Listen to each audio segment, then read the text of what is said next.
I'm very happy to have this opportunity to speak about my research again and to add these survivor participant voices into the debate. Obviously, I'll only be able to give you a snapshot of the research findings here, but you should be able to get the full article through your library services, or if not, you can email me and I'll send you a copy. So I spoke with 35 participants through W.A, Queensland and New South Wales, and I had a phone interview with one in New Zealand. I really wished that I could tell their whole stories. Everyone deserves to be told in full, but obviously any research project you have to really just cut that down. And the research has got many limitations. With only 35 participants, it's relatively small, and the focus, which is just on intrafamilial child sexual abuse by a parental figure, is narrow. So I hope that you'll be able to get something from it though today. So there's a particular harm that's done with intrafamilial child sexual abuse. And I guess we come to know that as relational trauma, because it profoundly affects the relationships with the offending parent, obviously. They turn from being somebody that can be, that has their back, that's there to help and protect you, to somebody that is a worry or a threat. And you have to be wary of them and try and keep away.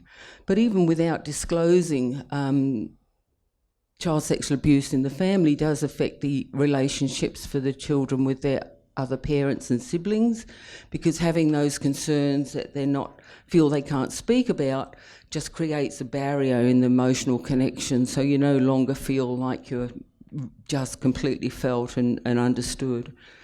But mostly it's really the wound in the child's relationship with his or herself that is the damage, because the change in the parent's behaviour creates confusion and worry. The sense of betrayal they feel in the attachment bond induces shame. What I mean by that is there's a sense when we're born that the natural thing about being human is that our parents look after us as babies, and the sense when we've been betrayed in this way is that somehow there was something so defective in you that you couldn't elicit the care that was your birthright, really. Often the kids would, very worried about their own reaction or their own inaction to what was happening, because they probably didn't even know, what was going on, and that creates guilt and self-doubt. The concern about if they should tell, who they could tell, how they could tell, and worst of all, what would happen if they do tell, just becomes a constant rumination. And certainly that issue of disclosure was so fraught for so many of the participants. It was heartbreaking to hear the battle that they had. All of these things really result in a loss of confidence for the person in their own judgment and self-efficacy. When I talk to people about this research and about contact with the offender, the first question is, why on earth would they want to? And usually it might be hard for us to understand, but it's really about a sense of trying to make a sense of what happened, that person is the only other person on earth who really knows what went on. The fact that we've got counsellors telling us it wasn't our fault doesn't necessarily ring true. There's somehow that sense of really needing to hear that from the person who abused us. Certainly that antidote to shame was very important for one participant. She told me, I needed him to acknowledge that I was just a kid, that I really was just a kid. There was this shame, a lot of shame. Maybe that was a big part of it, that if I talked to him about it, I could perhaps get past the shame and perhaps in a sense really feel, like not just know intellectually, but feel that it wasn't my fault. Seeking empowerment was another motive for contact, particularly if the parental figure had been abusive in other ways in the family. Maybe there was violence and emotional abuse as well. And participants spoke of a desire to face the offender as an adult and to be able to speak out after years of being silent and afraid. One participant said, I remember the feeling of wanting to go back and take control and power over my life. I was going to go there with the intention of saying, this is what you did, these are what the consequences are, you own all of that, you are responsible for all of that. We all carry this around, and it was so really important for her to go and do that. Other participants talked about their concern for other people, that they would go along to weddings and funerals and other family events because they cared for their other family members. They didn't want to upset the apple cart. They felt like, yes, I can pull myself together, I can be there in that situation with that person. One participant shared that she chose not to report her father for coming to the family home when she was there because she knew he needed to be there to see her young brother, and he left her alone. So that sense of just putting herself out, stretching herself for other people. A lot of the participants actually spoke about the people as human beings with a problem rather than a crime. Very few really focused on wanting vindication through the courts. Very much more about, look, I'm not that type of person, I don't need that, I want the acknowledgement. So one participant spoke about visiting her abuser in a nursing home.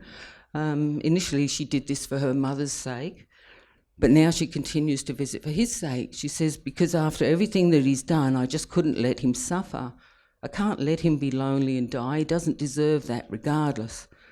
And another participant also said that she didn't want to abandon the person who'd abused her. She was chiding the other family members, regardless of what happened, our father needs help. We just can't throw him away here. He's a human being. So why don't people go more often to confront their offending? Well, usually it's because they're afraid of what that parent might do or say. I think particularly if the authorities have come in and ripped the person out of their life, and haven't been allowed to see them, and so they're really scared that the person is going to be very angry about the disclosure or blaming them for the abuse. And a lot of people feared their own reaction, that if they did have the parents say that to them, then they might even end up in jail for murder because they would just lose it. The main thing, though, I think, was because there's a big concern about other people's disapproval. People who we call secondary victims, like the non-offending parent, the siblings, the grandparents, people around, really don't understand why somebody would want to go and meet up with the person that offended them, and so they don't support it.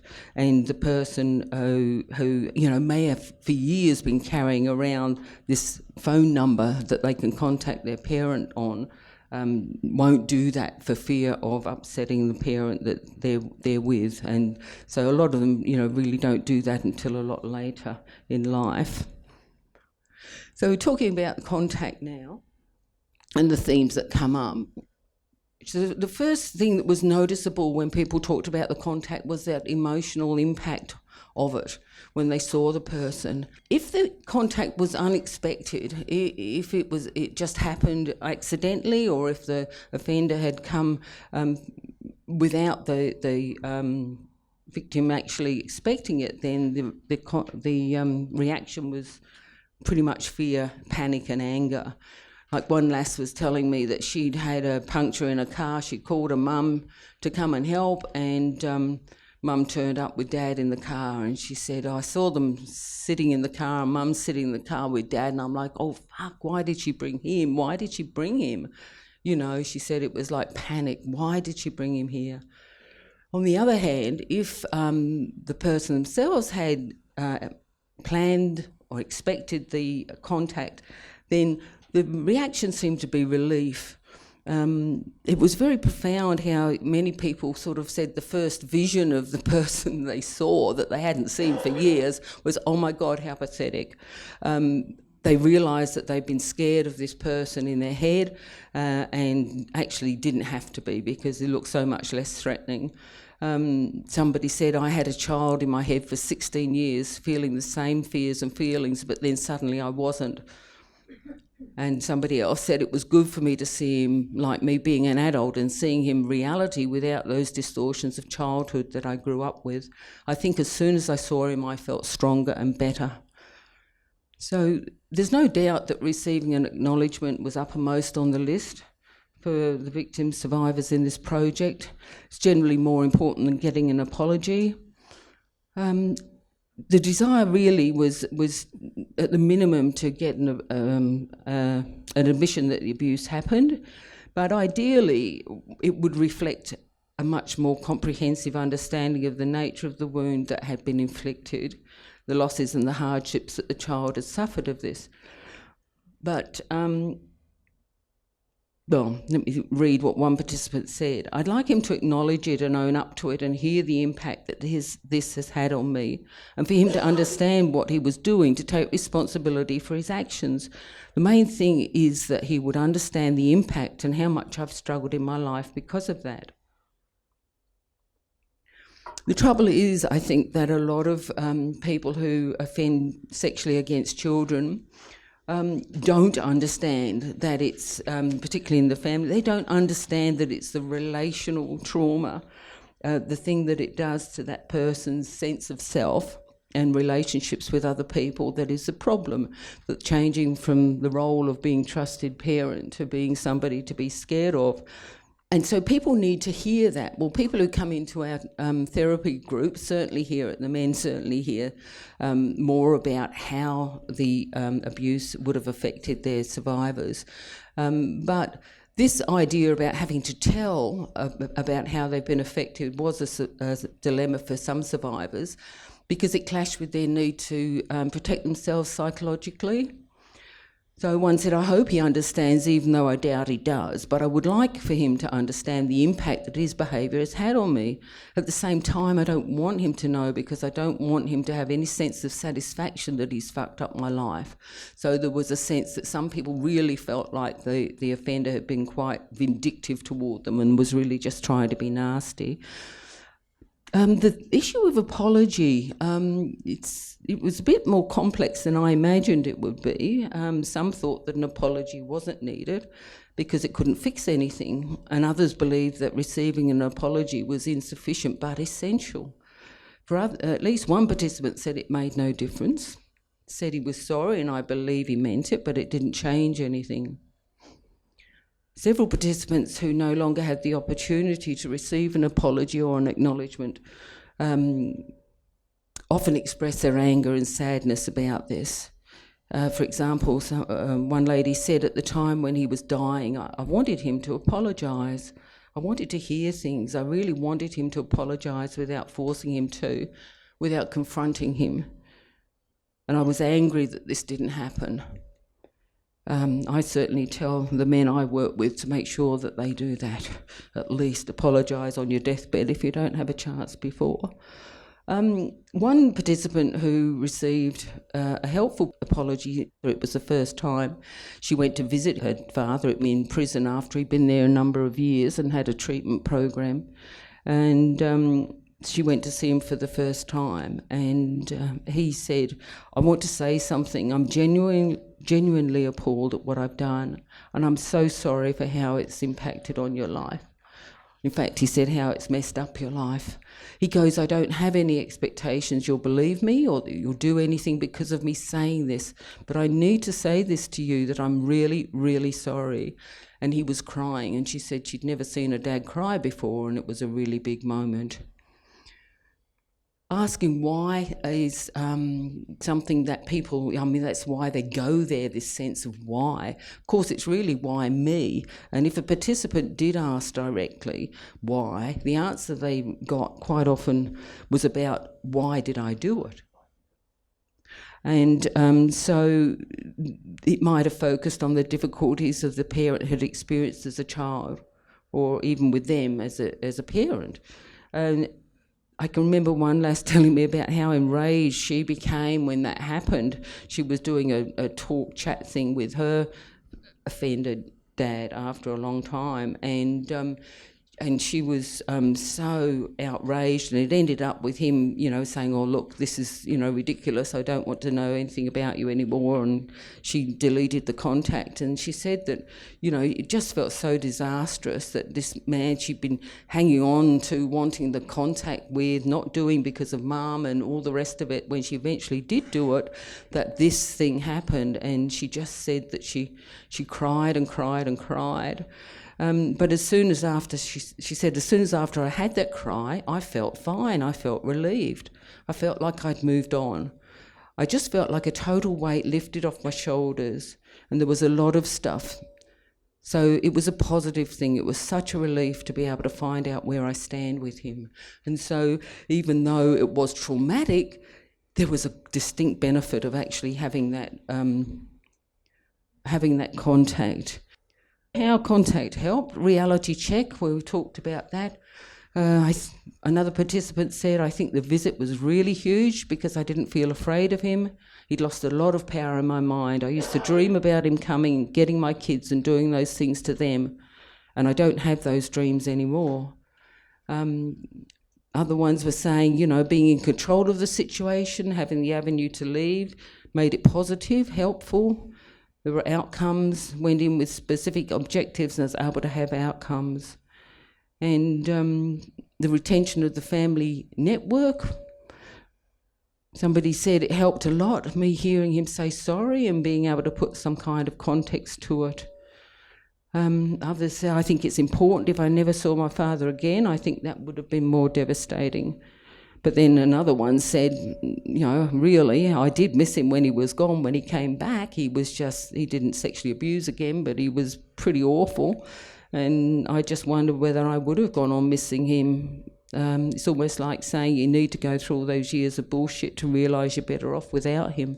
The contact hindered when people felt like they weren't necessarily acknowledged and understood. One lass who went to confront her stepdad, he'd moved on. She did it on the spur of the moment. He'd moved on, got a new family, and so she was confronted by these people all telling her how bad she was. And she said, when I left, I felt angrier because I'd had 3 people telling me my reality wasn't my reality. It never happened. And that sort of thing, and I was really, really angry. I don't want those people out there in the room. I didn't want them. I just wanted to hear from him. I didn't get anything I wanted, and I was very shaky as I drove away.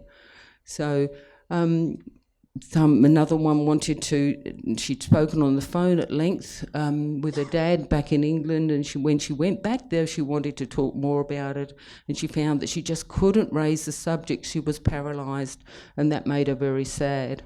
It would have been better, I'm sure, if her partner who was with her had actually supported her in that. He was also very agitated and said that it was a bad idea. So this sense of other people around not encouraging or supporting people to go through with this connection that's going to be healing is a big problem and something we should do a lot better.